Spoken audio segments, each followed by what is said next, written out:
Hello everyone. In this video, we are going to talk about partitions. In the last chapter, we spoke about replications.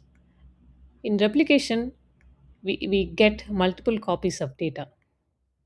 But what happens if the data set is too large or the query load is too high? In that scenario, partition helps. Partition, also known as sharding.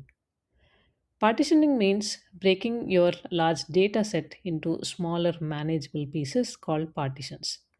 And each data record belongs to exactly one partition, and these partitions are distributed across different nodes in a shared nothing cluster. When we say shared nothing, there's nothing shared between two nodes. They are independent, each have their own memory, disk space, CPU, etc. This approach gives us scalability because the data and query load are both spread evenly across the nodes. And this technique is used in many modern distributed data systems and NoSQL databases like MongoDB, Cassandra, and big data platforms like Hadoop. And but how does it partition work? How do you split your key value pairs or data records into partitions?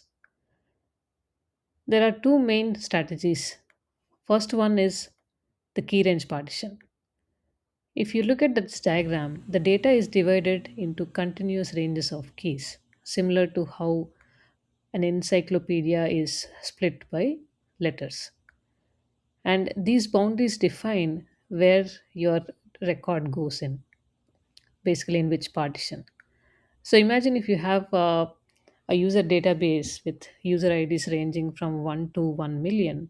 So partition 1 handles IDs from 1 to 100,000, and partition 2 handles from 100,001 to 200,000 and so on. And this method of partitioning is great for range queries. So for example, if you are fetching sensor data from January by using timestamp as the range.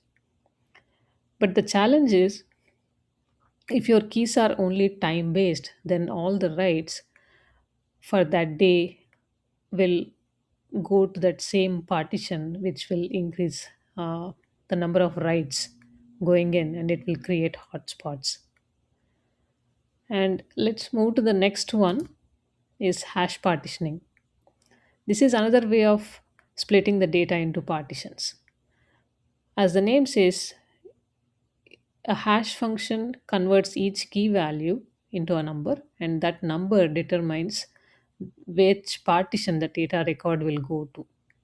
For example, in an e-commerce system, each order ID is hashed, and then the hash decides which partition stores the order.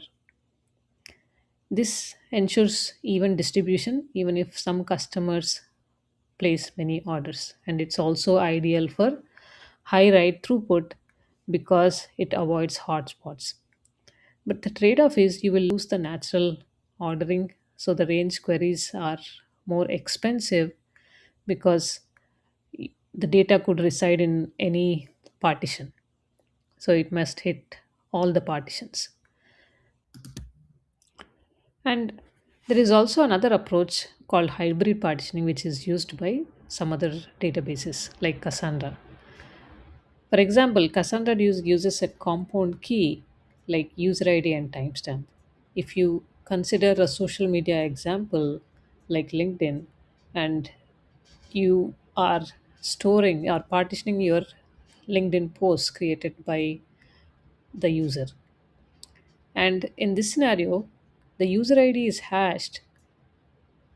It only hashes the first part, which is the user ID for partitioning, but keeps the timestamps sorted within that partition.